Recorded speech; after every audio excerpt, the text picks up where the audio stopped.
All right, we'll start right away. There is momentum in selling and rehabbing old vacant buildings in Utica. How do you keep developers interested in investing, and what will your role be in helping to fill those spaces once these warehouses are restored here in the city? So if we look back from 2012 when I first took office, we had roughly 12 to 14 vacant commercial buildings.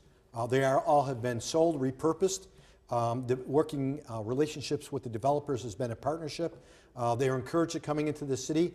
You'll notice when you do talk to them, if you have the opportunity to talk to them, they want to invest here because it's very open. The downtown has been an extremely important role to them.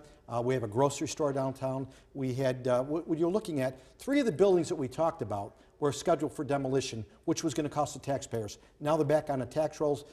You have a rooftop bar, you have the new Century, you have the new security building, 1900 Bleecker Street. You have a lot of excitement happening in our city. So the developers at this point look for return on their investment, and that's what we project, that's what we get them. I will continue to build those bridges and foster those relationships with our developers, continuation of the harbor and other parts of our great city. Okay, potholes have been a hot button issue.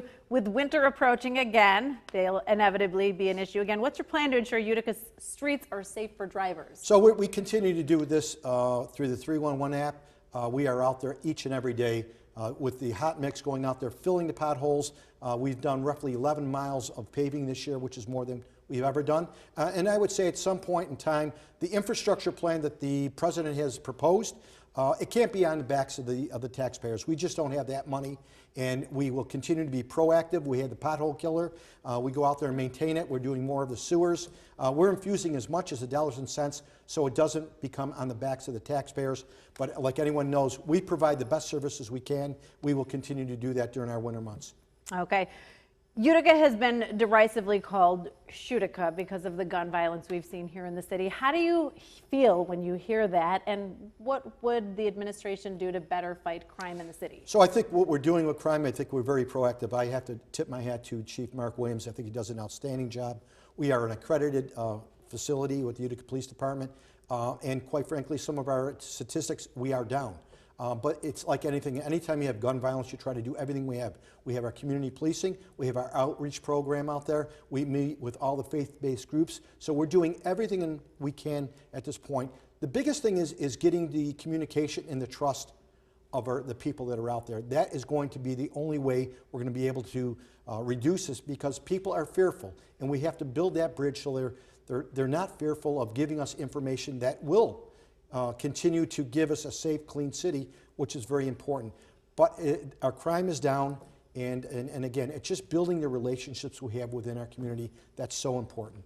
All right. And MVHS hopes to break ground in the downtown hospital before the end of the year. If reelected in November, what do you see as the city's role as that project moves forward? Well, obviously, the city plays a very, very integral part of that. We are, along with the county and the city and MVHS, we have all been partners at this point. I do believe it's transformational, a regional hospital in the downtown area. Again, as we talked about all the buildings being repurposed, we've talked about the downtown is now becoming a neighborhood. The millennials are investing into our city. In order to retain people in this, from the empty nesters to the millennials, you have to have a state-of-the-art facility. We will continue to work with the hospital. We will work with our residents to make sure that a state-of-the-art campus in our downtown area is the future of our great city. All right, thank you so much. My pleasure. Thank you so much. Utica Have a great Mayor day. Robert Palmieri, thank you again for My your pleasure. early Thank leadership. you. All right, back after this.